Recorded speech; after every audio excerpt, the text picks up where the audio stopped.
Hey folks, it's your pal Mike Shea from slyflourish.com and twitter.com/slyflourish, here with another episode of Sly Flourish's Lazy D&D Prep. This is a weekly show shot 10 a.m. Eastern Standard Times in which I go through steps from Return of the Lazy Dungeon Master while preparing for my Sunday D&D game. In this case, I am running an Eberron campaign, a homebrew Eberron campaign that I'm calling the Second Mourning.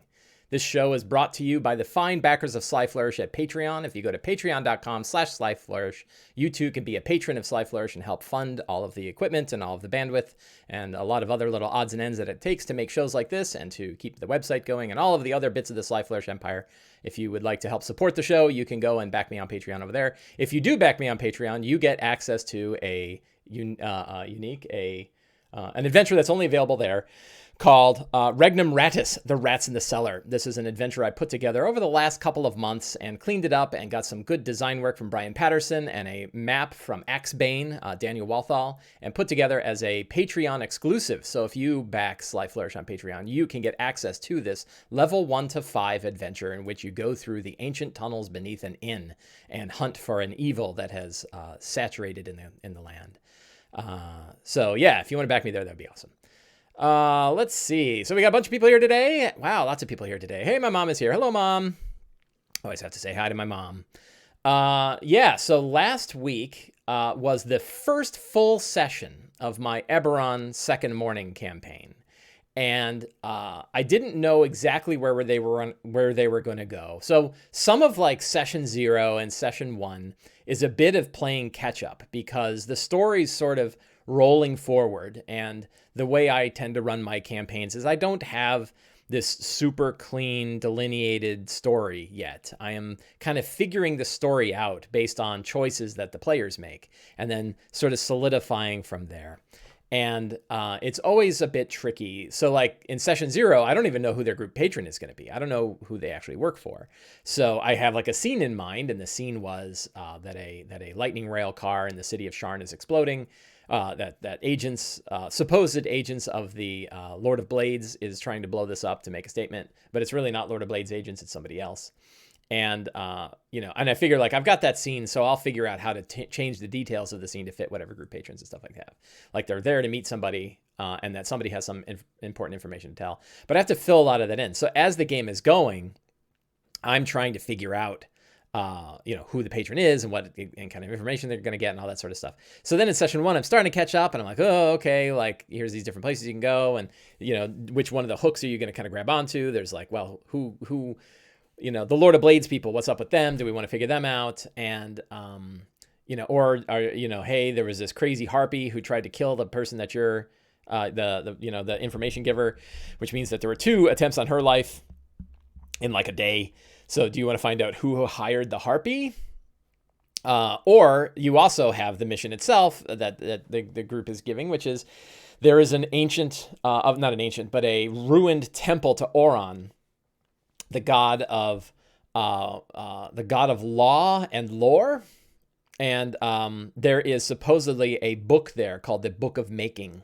And a lot of people seem to be interested in this book, and therefore we're interested in too. Now, since the players chose the Finders Guild as their group patron, which is a tie to House Tharashk.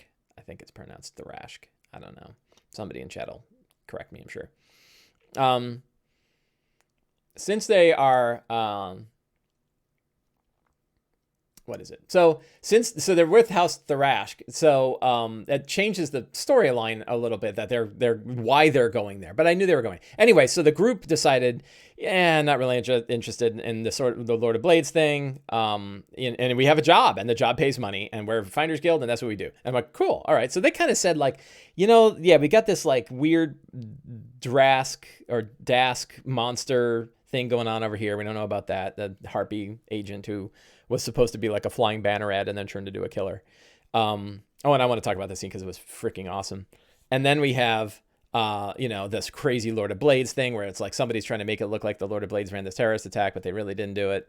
And we could go figure that out. And we're like, or we could do the job we're being paid to do, right? And they're like, let's do the job we're being paid to do. So that's where they headed. I'm like, okay. So, and what that kind of tells me, and I don't want to hang on too tight with that, but it kind of gives me the idea that like, they're more interested in like the straightforward stuff, right? Like, hey, we're part of the Finders Guild. The Finders Guild gives us jobs. We take the jobs and we go and we do finding. And they're like, okay, like that's, you know, it makes it easy on me. And then I don't have to worry about all the crazy like inner politics. And I'll probably bring it back in. But maybe like the Lord of Blades thing kind of dies on the vine. I don't really need to worry about that. And the nice thing is I didn't do any work, right? I didn't really, you know, come up with deep, big stories. You know, all my notes are like fit on a single page of paper.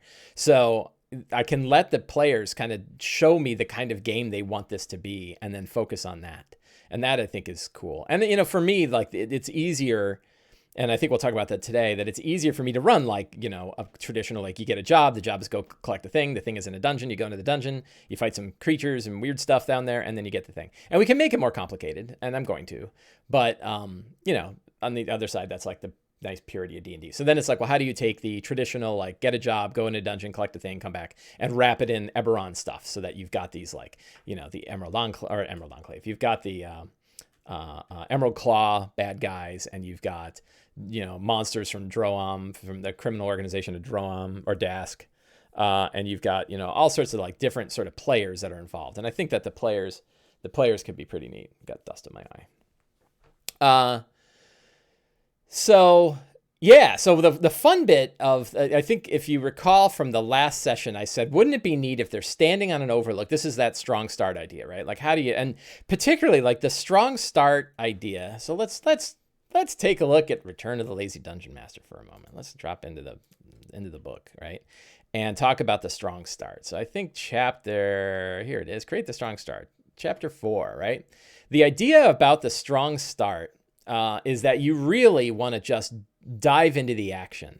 And I would say that Eberron, more than any other campaign setting that Wizards has put out recently, which is easy because there's not that many, really focuses on this idea of like pulp noir, drop into it, go crazy, you know, show things happen. You know, that little image that I've got in the lower right, you know, that to me is kind of like the thing. You're hanging off of an airship, getting ready to jump onto a lightning rail. It's big, right? The big things happen. And there's subtlety and there's intrigue because it's all Cold War era kind of ideas, you know, but there's also a lot of like Raiders of the Lost Ark of, you know, hanging from the back of a truck by a whip. And that's kind of what happens. So like they're sitting on an overlook, they're talking to the person who's telling them about like, hey, lots of people are getting involved and collecting weird artifacts all over Sharn. And some people think it's really dangerous. And by the way, the King's Dark Lanterns, who's like the spy group, they are going after this stuff. They're really dangerous, these guys. And, you know, and they think that whatever's happening is really dangerous. So big things are happening and we need to be involved. And I think they're all, you know, people have heard about what's going on down in, you know, down in that temple. So be careful. And, oh, you know, like, why is that harpy paying attention to us? So like harpies are part, you know, there are monsters in Sharn, and some people hire the monsters in Sharn, and somebody hired a harpy to go talk on basically an ad, right? She flies by, and I rolled this randomly. Another key thing is that great scenes can come from random seeds.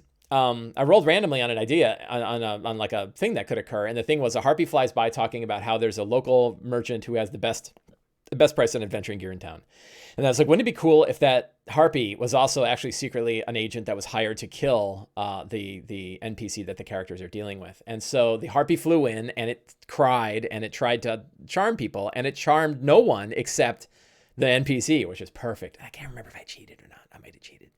And the NPC, you know, they're all like, okay, like what? Let's get ready to fight the harpy, and they watch their NPC leap off the side of the edge. Right? It's a 1,000-foot drop, and she just goes, ooh, and like, oh, you know. And then it was like, we got to go save her. So then there's like people that are like quickly like throwing a rope around a statue and then leaping over, and they're like, you know, they didn't have time to put it on a statue, so they put it around this like roller bar thing that's up there for the hoity-toity people. So like there's this big roller cart full of booze, and they tie it to that, and the cart of the booze goes slamming up against the railing, and it's teetering over, and one of the other characters lays on top of it to try to stop it from teetering over, while another character is plummeting over the side to go grab the NPC. They grab the NPC, and then the harpy screams again and charms another character, and that character goes leaping off, and they're like, oh my god, another. And so it ended up with, I think, about 4 characters, including the NPC, that were hanging from 2 ropes off the edge of a 1,000-foot drop, while 2 more up above were busy trying to attack a harpy and make sure that the other ropes, that the harpy wasn't able to slash the ropes and get everybody to drop.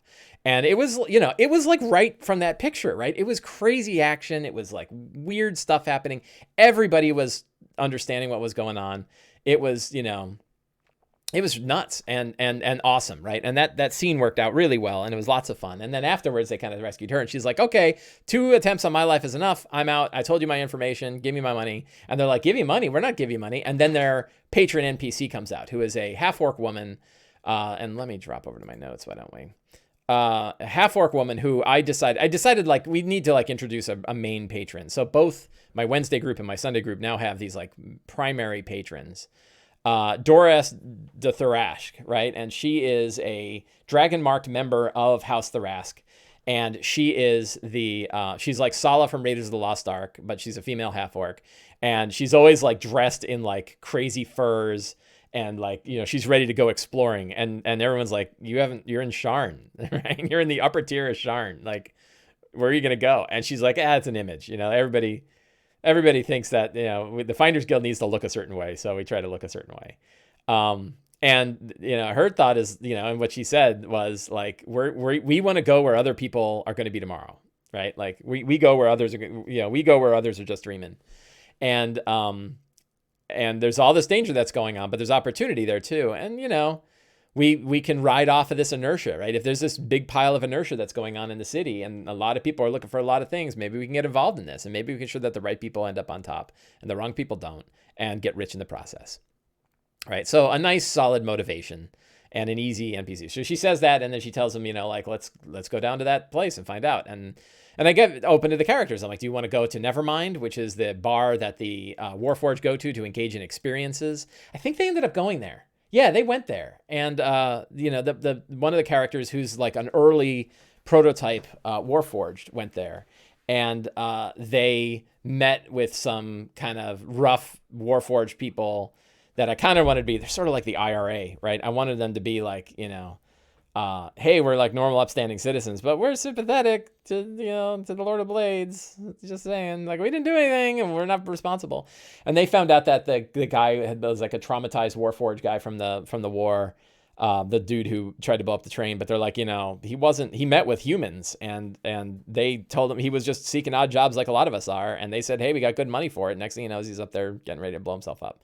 And that sucked. So, you know, but we don't, you know, he didn't do it for the Lord of Blades, I can tell you that. And so they almost got in a fight with the woman that was running the bar, who is a Lord of Blades agent. And, you know, and then they finally kind of took off and said, all right, enough of that. And then they headed down into Fallen. And Fallen is on the lowest tier of the Dura district. And they went through and they saw these like huge statues, the decapitated heads of statues of gods lying on the ground. And they're kind of going through and there's all this like creepy stuff. And then they get attacked by a group of people who, and I think I might change it up. I did it in my Wednesday group and it worked really well. And I don't think I gave enough that it matters, but that they are, that there's a fallen angel here named Sol, S-O-L. I call it Abriel, but I think I like Sol better.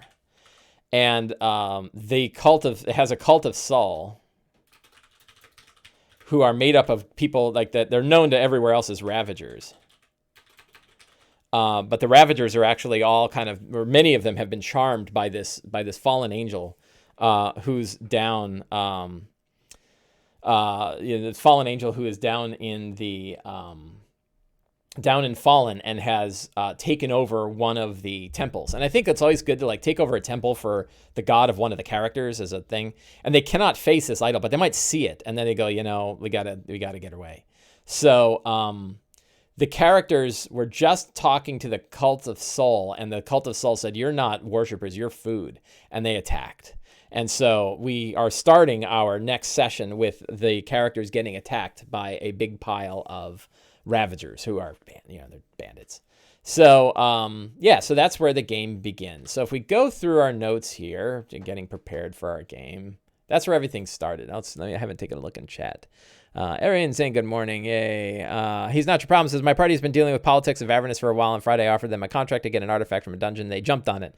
I think people like to switch up styles. Yeah. And different players want different things. And some like the intrigue and others just want D&D, you know, or, you know, they want to go dungeon delving. So it's nice to sort of offer it up and have, you know, do little bits do little bits of either of them, right? Do a little dungeon stuff and then do a little intrigue. And I really like this. And I know I talked about this in articles on Sly Flourish, but it's been a long time. That like when Valve was making Portal 2, they would regularly, or either Portal or Portal 2, they would test it with people, and they would have people play test it, and they would stop at certain points to say, tell us what's going on in the story. And they would listen to what the players said about what the current story was, and then would dial back the story to make sure that they could get a better understanding of what was going on. They were like, how much are they retaining? And I think that's really interesting, that like we can throw these big plots out there, but it helps us to kind of say, like, what are the what do the players pick up? And, and then you can kind of dial your story around to make sure that the amount of information that's going out there is just enough to keep people interested, but enough that they're actually retaining what's going on. And I would expect it's less than you think, E.B. White, the writer, had a great statement, which was that readers are in trouble about half the time, when it comes to like clarity of writing. And I'm going to steal that for D&D and say, like, players are in trouble about half the time. Players don't understand what's going on about half the time. And players are lost about half the time. It's a good one. Evil John, of course, clarified my statement even more so. And that however much stuff you've thrown into your story, they're probably picking up about half of it. I'm gonna make that general statement. So if you dial it back, right, and this is where we use tricks like, hey, who wants to describe what happened in last week's game? And you usually find the player who, both of my groups, I have one note taker in each group, which is awesome, and thank God for them. And they'll go back and say, oh, here are all the things that happened. And they're sort of picking up what's happening. And that way you can go like, okay, they didn't really pick up on the other thing. And then we hang on with a loose grip too. Like we lazy DMs, or I certainly hang on with a loose grip too. And I forget stuff. And so, when I forget stuff, I just let it go because no one remembered, and that's okay. Like, sometimes stuff falls back into the ether again, and that's cool. Other times I like change names of characters, and people are like, wasn't that person called something else? I'm like, I don't know. Do you remember? I'm like, no. I'm like, well, he's called this now. So you like that? Yeah, stuff. So, all right, so who are the characters? So now I have all 6 characters. I don't know if you recall, but I have one player who I kind of lost contact with. It turns out he's very busy because of the COVID-19 situation, but he is able to kind of jump in. I think he has to jump in late. He has like he's doing a thing on Sundays that he has to go to, like a briefing on Sundays he has to go to. So they now, our characters have the part of the Finders Guild, the member of House Thorashk. I don't know if I'm pronouncing that right. We have Arwen Zizu, Ji, goes by Chi. Who is a gnome artificer. Father was a famous hero. Has a dodecahedron from her follower. It says, when you're smart enough to open it, you'll be able to open it. That's played by Jerry. Juliet is playing Shift, a warforged warlock, Pact of the Undying. Shift was a human experiment of life, of extension and expansion. Sort of imagine like a cyberpunk, 2020 character. Started human, but then got started replaced, and should have died, but didn't. And House Kenneth, like an artificer of House Kenneth, kept her alive and claims like, I did it, I kept her alive. But the fact that she's alive is actually coming from somewhere else, and that has to do with the Undying Warlock pact that she's got. No names mentioned on who that. What was it? I don't want to reveal who it is. Somebody had a good one. So I think there could be fun. There's a fun hook there. Saber is Brian, long-tooth shifter, monk, and bounty hunter, and has been a member of House Thorashk for some time. We have Shane Husk, a hobgoblin wizard. So some people wrote a lot of background on their characters, and I pasted it all in here. So I've got a lot of character, a lot of text for some characters and hardly any text for others. And that's cool. Shane Husk, a hobgoblin wizard, crime novelist, wrote a best-selling book about the Mornland and wants to see if they can do it again. Previously served with the heirs of Takan as a military strategist and historian, as a sage background, retired early and is seeking to try to rewrite the next novel about the Second Mourning and make, have lightning strike twice. And so it's not an occasion like they went up to the bar and he's trying to talk to the Warforged, and the Warforged's like, oh, you wrote that book? And he's like, yes, I did. And they're like, yeah, it was crap. You wrote the book The Mourning. Yeah, it didn't talk about what happened there at all, you hack. And it's like, well, thank you for the criticism. I always appreciate criticism, right? And so fun stuff there. Banner is played by Joe, a Warforged paladin of the becoming god, fought for years in the last war, grew weary with being used by the Fleshborn, who ground his kind into the ground. Then he linked up with the Lord of Blades for a little bit, and then he saw that they were just butchers, and he left the Lord of Blades, and now he is a servant of the becoming god and is looking to join the Godforged, which is sort of like the religion of Warforged. I actually don't know anything about the Godforged. If somebody knows something about Godforged, that works out really well. He's not your problem. Says pronouncing Tharask. I'll have to take a look at that. Zaranti, I think it's Zarantir. I pasted this wrong. Something like that. Is a Tempest Cleric Storm Sorcerer. You can only be one so far. Mark of the Storm, half-elf, an independent scion and wandslinger of House Lyrindar, who got kind of kicked out of House Lyrindar after an incident with an airship. And is now kind of on loan to, I pronounce it as in third, Tharashk. Yeah, Tharashk. Tharashk. We're going to go with Tharashk. So they're on loan and joining the Finders Guild is sort of, like get away from the family for a while. It's this or jail. So, get away from here for a while. So that is where those are the characters that we have. Lots of interesting characters. And lots of fun hooks to pull on. So I'm excited about that. So our strong start is great. What are they called? The Reavers,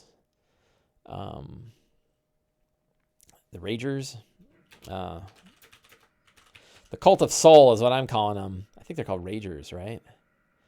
Ravagers. And so let's do a quick. We'll do a little bit of slide flourish. Encounter building in our head. So I think bandits, that's what you called them earlier anyway. Yeah, I don't know if that's what it's called. It's in the book. I should look. It's right there. If we let's go to our Eberron book, and let's go to Sharn, City of Towers, and we click here and go Fallen. Fallen.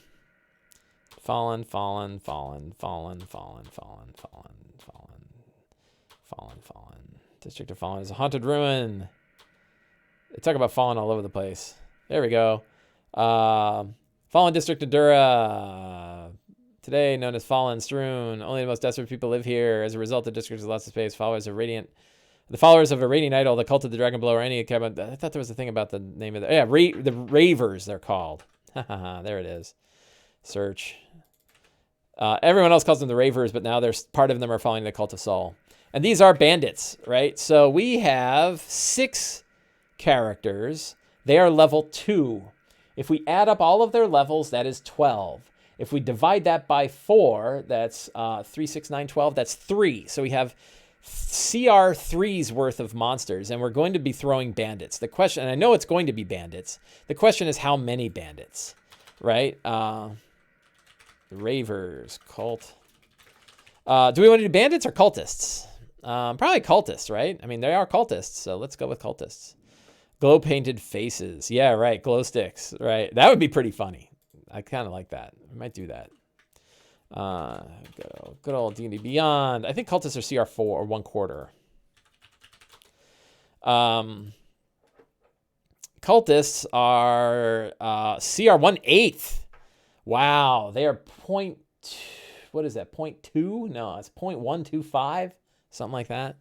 1/8. So that means 8 of them accounts for 1, which means we could theoretically have 24 cultists. That sounds a little nutty. And that would be a deadly fight for level 2 characters. So we're going to go with half that and do 12. So there will be 2 cultists per character. So I heard a really good trick. This was a trick that Obo, what's her name? Obo Crazy? Lauren, I forget her last name. Damn. Somebody remind me. Lauren, Obo Lauren. And what's her last name? Damn it. She was on a podcast recently with Todd Kendrick on D&D Beyond's YouTube channel, and they were talking about how to play online. And she brought up something that was really important. Lauren Williams, excellent. She brought up a really good point that in all my blather about Theater of the Mind and talking about running Theater of the Mind, I never really said it, which is like, just keep the battle simple, right? Like, and this is sort of an antithesis for people that like, oh my God, no, tactical players need tactical interest. And it's like, yeah, maybe sometimes, but probably most often not. And sometimes, and especially when you're running Theater of the Mind, and especially if you find yourself in a situation, Lauren Urban, yes, that sounds right. Lorraine Williams was the former head of TSR, I think. Lauren Urban. And she said, just keep it simple, right? Keep the tactical stuff simple. If you're in Theater of the Mind, and you can run Theater of the Mind. So, like, this is not a boss fight. This is just a strong start. And I'm just going to throw cultists at the characters, right? And I'm going to say they're surrounded by them. The characters are in a group. They're surrounded by the cultists. They're rushing in. They're probably 10 feet apart from each other, and there's 12 of them, and here they come, right? And they're going to come running on in. And, Drager says that 12 cultists for 6 second-level characters is a medium encounter. So, Drager, how many is 24 cultists? How many cultists goes into deadly? I'm curious, because I know that 24 cultists is deadly based on my head math. When I do I do the divided thing. But I'm curious how many cultists. It's under 24, I'm sure. But how far off am I with my head math? I'm very curious about. 15 is deadly, so I'm pretty far off, right? 15 cultists is deadly, and that's because you get action economy when you have that many creatures. Action economy.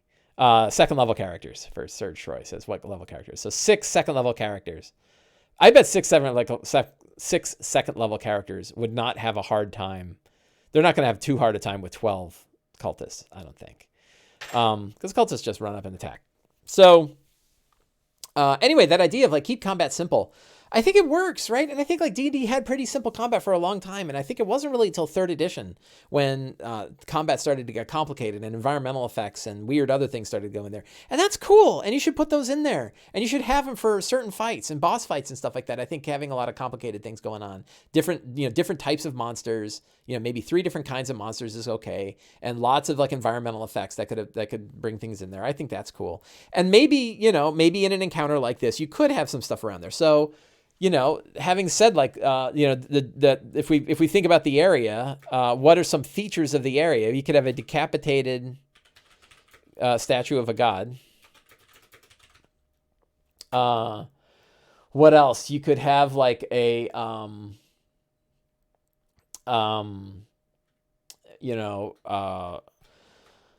iron, a pile of sharp iron wrought rubbish full of tetanus. Right? And do we want, I think that's probably good. Like, again, I'm not going to get complicated. Is the statue unstable? What do you think? If a player says, is it unstable? Yes, maybe. Are you going to go give it a shove? Give me a perception check and I'll tell you if there's cracks.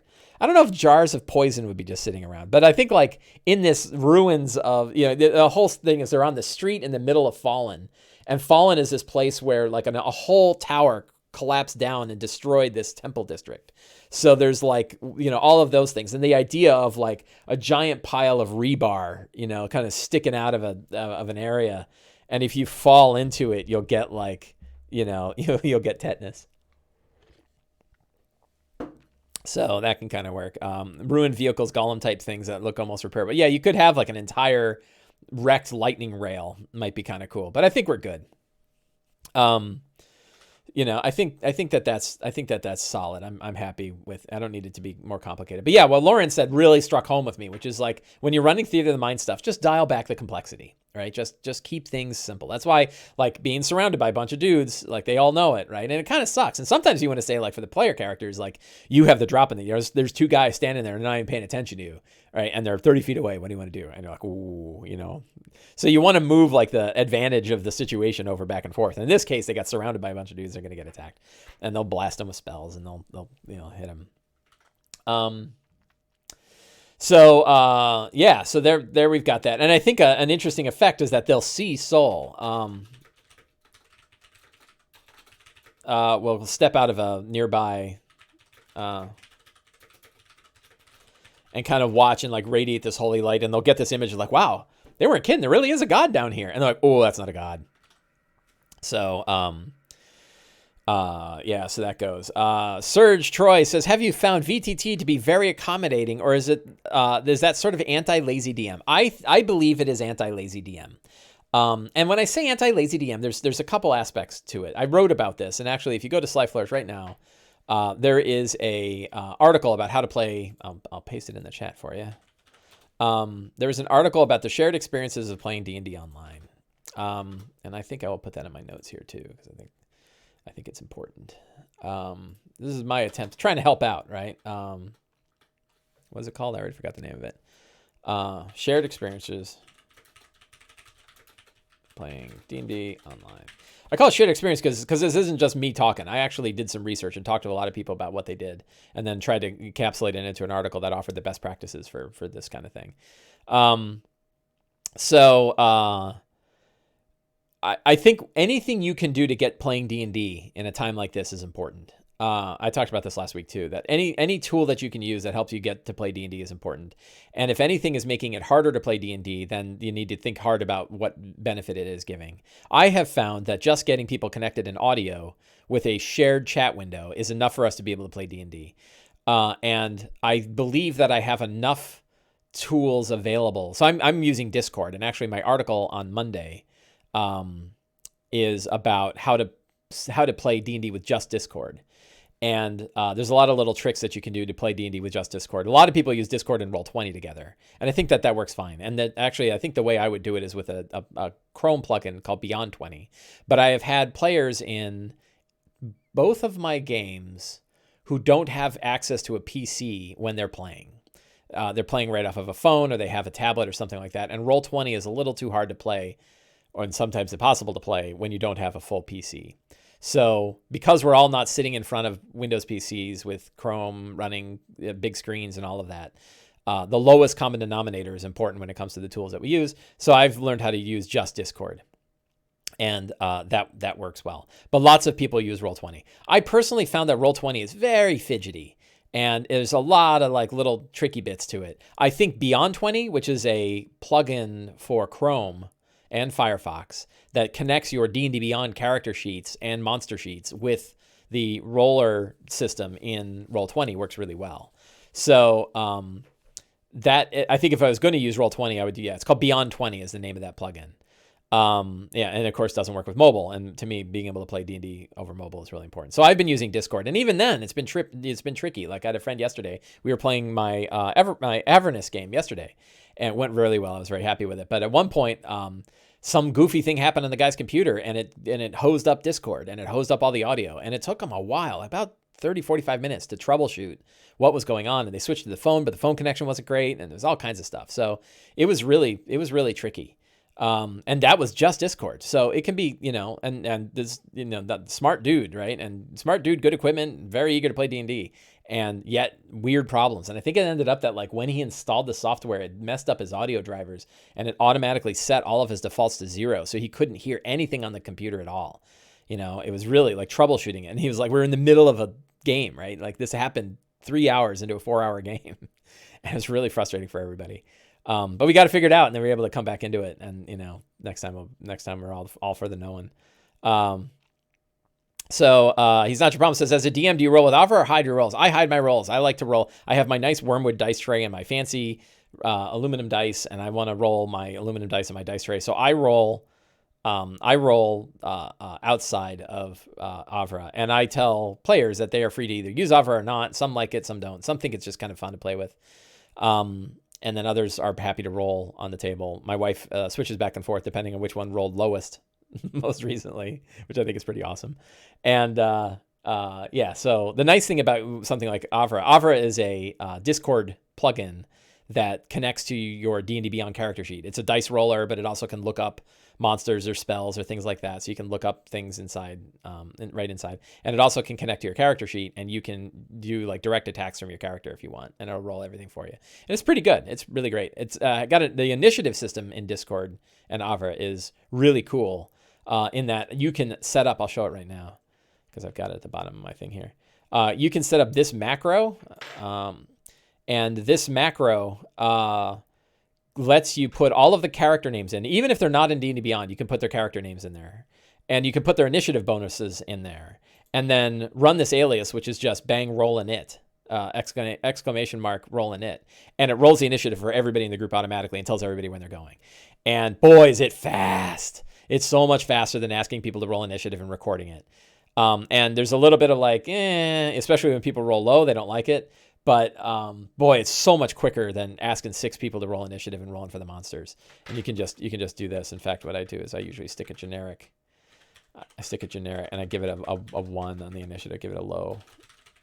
So that way I just grab this and go. And then if I need to roll for any situation, I could go roll in it and bang, it goes. And I just assume, like the initiative modifier for monsters is a little lower, and I'm kind of cheating a little bit by giving everybody a monster 1. But I could just roll initiative, bang, and it's really really solid. Matt Colville apparently streamed an intro to Fantasy Grounds, so that's a good one too. Fantasy Grounds I don't think it's got a mobile client, right? I think you have to play on a PC. Yeah. Sly Jim from Take 20. We're going to do right now a couple guys that we don't have computers, so we're looking at options. It's good to hear what you've gone through and others figuring out. Yeah, if you don't have computers, I mean, I would, so, and I've got the article coming out. I don't know that it's going to blow anybody's mind about what you can do, but I would definitely say try Discord, because there's a lot you can do with Discord. And even when you're doing like dungeon delving, and even when you're doing battles where you need to show stuff, I think there are still options for Discord, even when someone's on a phone, of basically doing snapshots of the piece of the dungeon you want to show, uploading that into Discord, and then people on their phone can go look and go, okay, that's what the situation looks like. I want to go to that upper right corner. So yeah, there's definitely some options there. All right, let's get back to where the hell my game is going to go. So they're going to get attacked by Cultists of the Soul, the Ravers. Where did I paste this all in the wrong spot?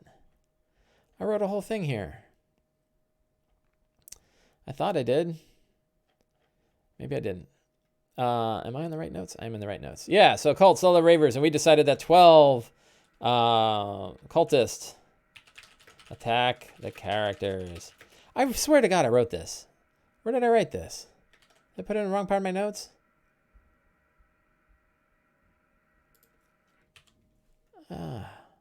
Weird. Did I lose it? I swear I wrote this. Okay, anyway. And the cultist comes out. Did I have it in the area? No, I don't have it in the area. I don't know where I put it. Weird. Lost it. So Soul, the fallen angel, shows up. He steps out from a nearby temple. Weird. Yeah, here it is under monsters. Hey, we found it. Control F is your friend. All right, good. So, good, strong start. I'm ready to go. Oh, yeah, we've got like the crazy, right? Decapitated statue of the god, the sharp iron wrought rubbish full of tetanus. That's all set. So, we're good there. So, scenes. I really only have a couple. So, we have Attack of the Cult. Soul arrives. And Soul's going to be just a thing they see far in the distance, and they'll know the power. Like, I'm going to telegraph like hell, like, you probably don't want to go run up and stab that in the face. Like, that's a bad idea, right? Because it's going to be like a challenge 10. There is a fallen angel monster. And it's, you don't want to... Radiant Idol, it's called. And you do not want to go face one of these guys. Because they will take that big flail, and they will hit you twice in the face for 28 damage per hit. So that's very bad. That's you're gonna die. Very bad. The Radiant Idol. Yeah. And it's we'll stick that in monsters. Monsters. CR11 versus level 2s. Right, that's the point. They're not going to face the, it's not going to like run up and like, and start killing them. It's going to flow out from one of the nearby temples far away, and they'll see this like white radiant light, and like everybody will have to make like a saving throw, and those who succeed on the saving throw, those who fail the saving throw will see this beautiful angel and feel this warmth coming out, right? Not charmed or anything like that, because it's really far away, but just feel like, wow, holy cow, there's an angel in Fallen. And everyone else is going to see this like ripped winged monstrosity coming out with like, kind of with like smoke arriving around him, and they're like, oh my God, get away. So, and no one's going to be pulled into it. But the idea is like there are things in Fallen that are worse than you, and that's why the cult is here. So I don't think it's not like I'm putting them in a spot. The thing's not going to come after them. It's just watching them. It's like, look at that, right? And it's not even going to try to charm them. But the cultists are going to try to stab him in the face. So, yeah. Yeah.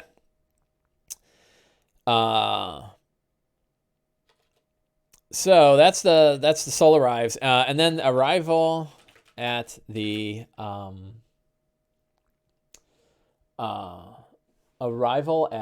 temple, the fallen temple of Auron. I believe that's right. Aureon. I'm pretty sure that's right. And then exploring the temple. So that is, the scenes are pretty straightforward, pretty, well done. So let's run through some secrets. Someone has hired agents of the Emerald Claw to recover the Book of Making in the temple.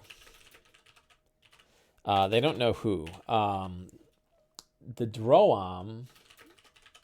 the Dask, or Monsters of Dask, have also been hired to recover other artifacts. Who would have hired the Emerald Claw? The Emerald Claw probably doesn't know who hired them, right? If they question them, who is the go-between? And is it time to introduce a villain? I like the idea. I think I thought of this, that like, so I'm switching over to my campaign notes here. So I like this idea, Leto Skal.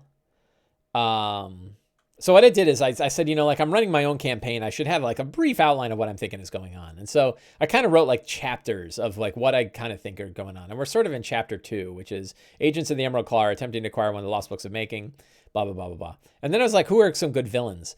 And I thought like to have so I think like if you want a good villain, an Oni is a fantastic villain because they can shapeshift. So the idea that you have an Oni who's a member of the Shadow Cabinet of the Aurum, who's sort of like the secret society of rich folk, but is also in service of Dask, and has been secretly hiring Emerald Claw and Monsters of Droam to find the site in the Mournland where the weapon was made. And he has teams that are going all over there.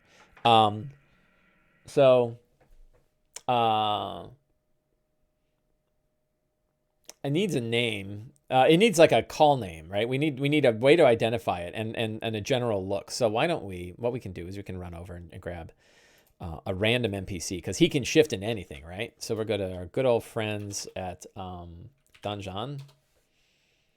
Go to the random generator, and we got NPCs. Sina.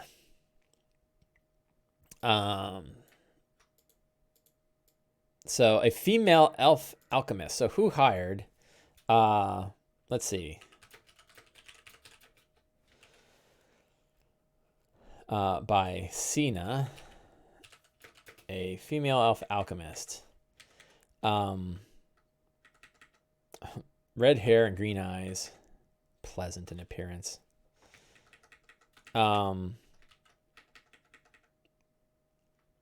Wore modest garments and a feather hat, and she didn't seem to have a problem showing who she was, which is curious. Like she didn't,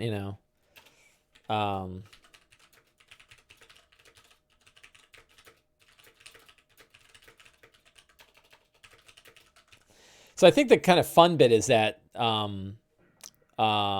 Lido Skal has many personas that he uses around the area. Let's stick them in the NPCs. So that's a good one. So then they can, and I'd like to sort of hint that maybe maybe one thing that he likes is he's got green eyes, and so he shapeshifts. He doesn't have to have green eyes, but he often does. And Dask,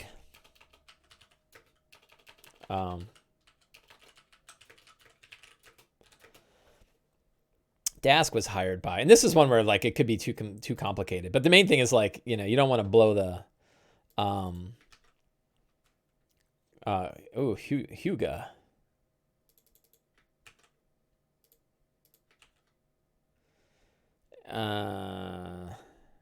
Yeah.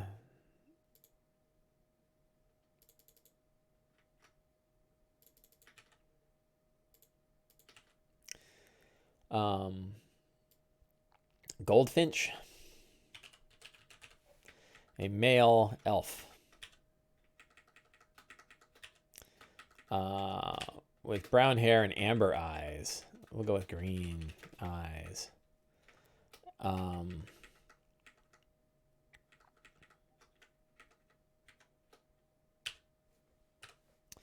Task was hired by Goldfinch, a male elf servant with brown hair and green eyes. So that's who hired Dask to murder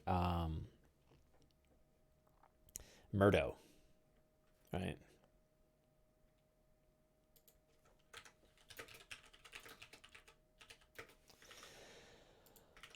What other secrets do we have? The Book of Making captured arcane magic of the giants of Zendrak from many thousands of years ago.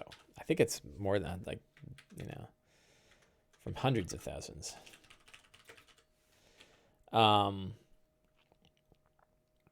And we have that house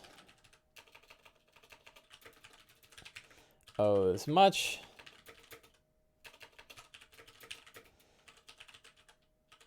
most of its magic from ancient giant lore. So some believe the weapon wasn't new, but old. I don't know if that's true. That maybe that's true, maybe that's not. Other things that they could learn about Auron. Let's take a look at Auron and see if there's fun little bits of lore we can drop on.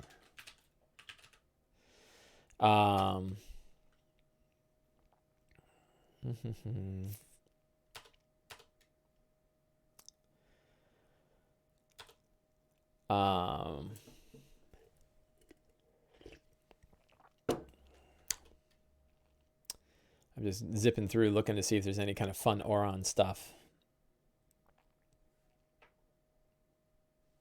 Like this. The Stoic Order of Auron took a vow to use their talents to preserve and advance civilization and operate in the law. So that probably means we'll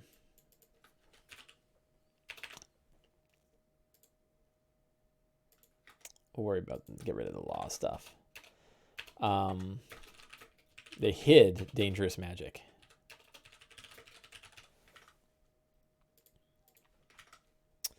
I think that would be kind of fun. Any other kind of bits of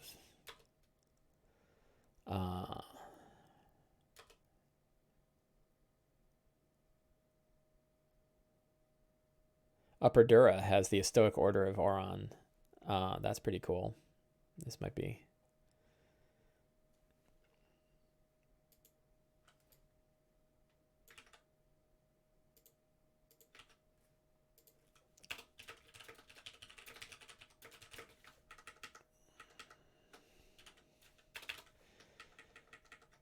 and is one of... That's not bad. I don't know if there's any other secrets. We'll see. So other secrets that I used from last week include King's Dark Lanterns has been activated. They know about that. Large mercenary groups are on the move. Scholars of the university have been sequestered. I don't think they learned that. Escalation of attacks on Lord of Blades and Breland. Many jobs coming in the Finders Guild from Aurum.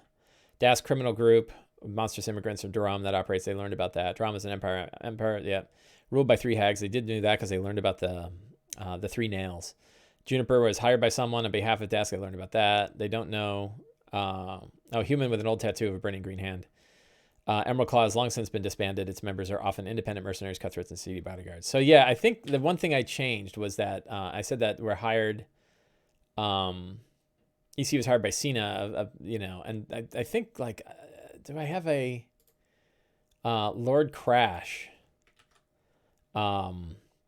Is an agent. Yeah, so another NPC that's a good one, and they might learn about is that a Bone Knight of the Emerald Enclave, of the Emerald Claw, is here in Sharn. Former Bone Knight of the Emerald Claw is here in Sharn, and they're powerful. Lord Crash, named Lord Crash. That is an important one. We're going to stick that up higher. That's a good secret.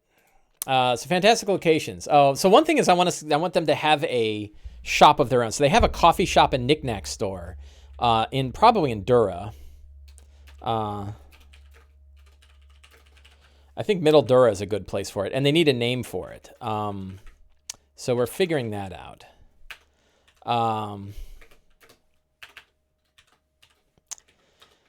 So that will work. But the other one is, okay, so they're actually running the dungeon. So I need to take a look. Let's go over to, which window am I broadcasting here? I don't even know. Okay, so let's go to this window. And let's go over to, what's it called? Tyson blogs. And I'm trying to remember which one. I think it was Pits of the Fallen Legion. Yeah, this is the one. I love this map. I loved it so much. And there's a black and white version. We will use this one. So I thought this was a very cool map. And the question is, can I improvise as we go? And I think so. Like, I think we can put a dreaded ochre jelly inside this watery pit here on the, here in the center. I think the vault, I'll probably put a vault door here that sort of blocks this off. Oh, and living spells are sort of wandering around. So it might be kind of fun to look at like 1st and 2nd level spells that are, kind of moving around. And then members of the Emerald Enclave are here. That would probably be bandits and thugs. They'll be kind of wandering around trying to figure out how to get past the various traps. Can I improvise a lot of this? I think so. I should stick this here in my, whoops. Stick this URL in my notes here. I'm probably going to be able to improvise this. Like, I only have 5 minutes left, so I don't, kind of interesting encounters. I guess what are some interesting encounters? So the idea is like there are certain areas of this place that are blocked off, and Emerald Enclave guys are trying to get through, but they can't. Do I bother attaching things like area numbers to particular places in the dungeon? Do I know? Should I? Maybe. I don't know. Like, I'm sort of running this as I go. So, and I'm probably trying to improvise a little too much. It would probably be better if I did put, very quick kind of, what's where. And I suppose I can real quickly. So let's come up with some interesting ones here. And I'm not going to number the rooms. I'll just, I'll write them down and I know in my head which room they're going on. So, the areas to the south, this broken area here probably has old statues, of sages. There's probably no monsters in here, but there probably are like 2 EC bandits, right? Are wandering around here, just kind of keeping an eye on things. Then there's probably, I think this first room, they will see a dead body of an EC guy. So this is sort of the first room, right? And the remnants of spells. So like scorch marks on the ground. Like what kind of living spell would have been here? Living burning hands could be one. Yeah, like a living burning hands, right? So the body's all burned up. And what about living spell of legend lore? That's interesting. That kind of spews interesting stuff. I think that there will probably in this room will be, let's see, it was like, so the idea is like Emerald Claw's in here, and it's probably, I think in this southern, I don't know if there'll be anything in here. I think they will have gone through and they'll see that somebody has gone through. I think that there will be a, they'll find like a dead guy in this pool room here to the south. And that has an ochre jelly in it.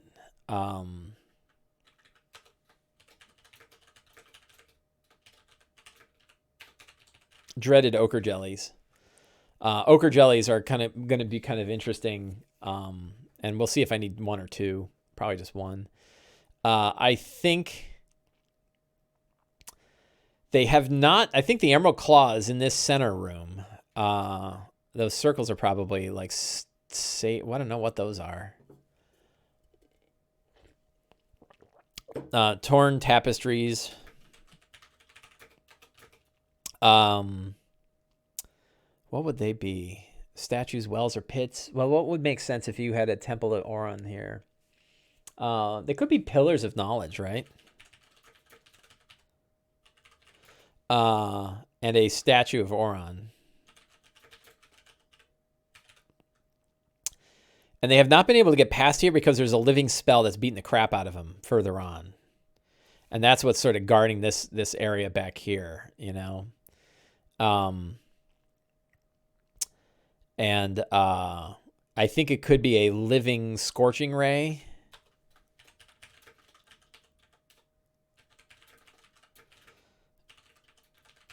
And then the book of making itself is in this room. And I like the idea of what's a legend? Let's look at legend lore.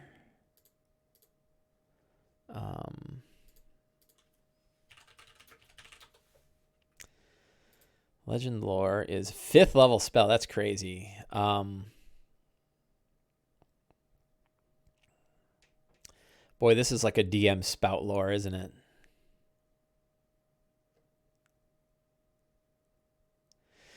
I think the idea of a limited living legend lore would be kind of cool. I like that idea.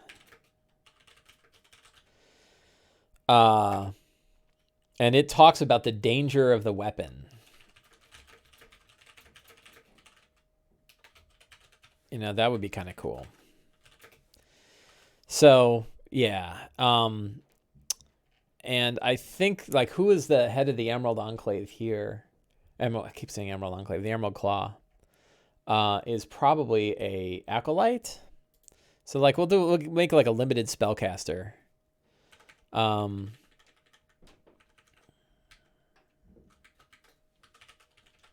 I can make up spellcasters on the fly, but like, yeah, somebody, I think of, bandits, thugs, spellcaster, not quite a mage. It's unfortunate they don't have like a low level mage, but you can sort of take a cult fanatic and replace their spells with mage spells, and you're close enough. And then I think it's time for a real piece of treasure. Let's go back to Donjon here. Let's go to 5e, and there's a treasure, random treasure generator. And we will this is for a CR2, and this is for Treasure hoard. We just hit select till we see something interesting. I'm looking for a permanent. I guess, do they have a permanent magic items? Is there like a random magic shop generator? Does this sell? So a +1 suit of studded leather armor.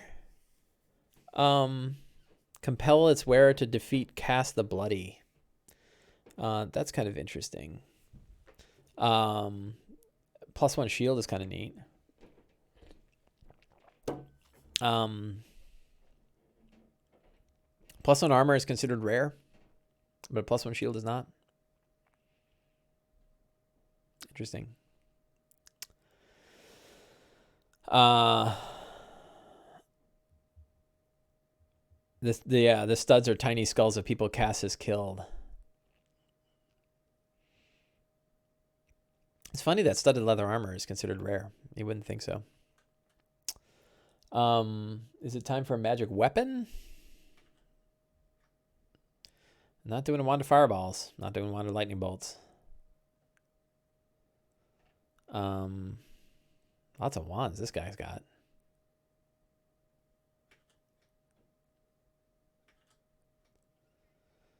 Arrows. +1 blowgun. +1 light crossbow is pretty cool. Foes slain by this weapon fade and vanish without a trace. That is crazy. That is a really crazy, cool weapon. Like that, I'm keeping that, but I'm not. I don't think I'm giving it away yet. That's pretty awesome. That seems a little bit much.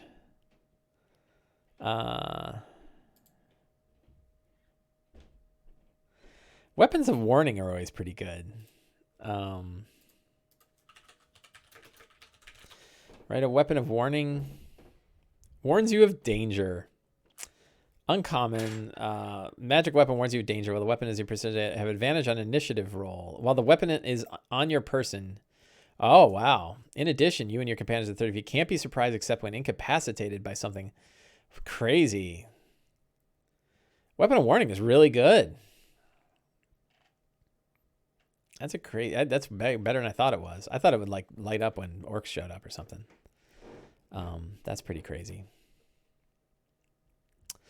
Yeah, anyway, I don't know. I'll think of something. Maybe I'm giving away that the assassin weapon is pretty great. The light crossbow that when a foe is slain with it, they disappear without a trace.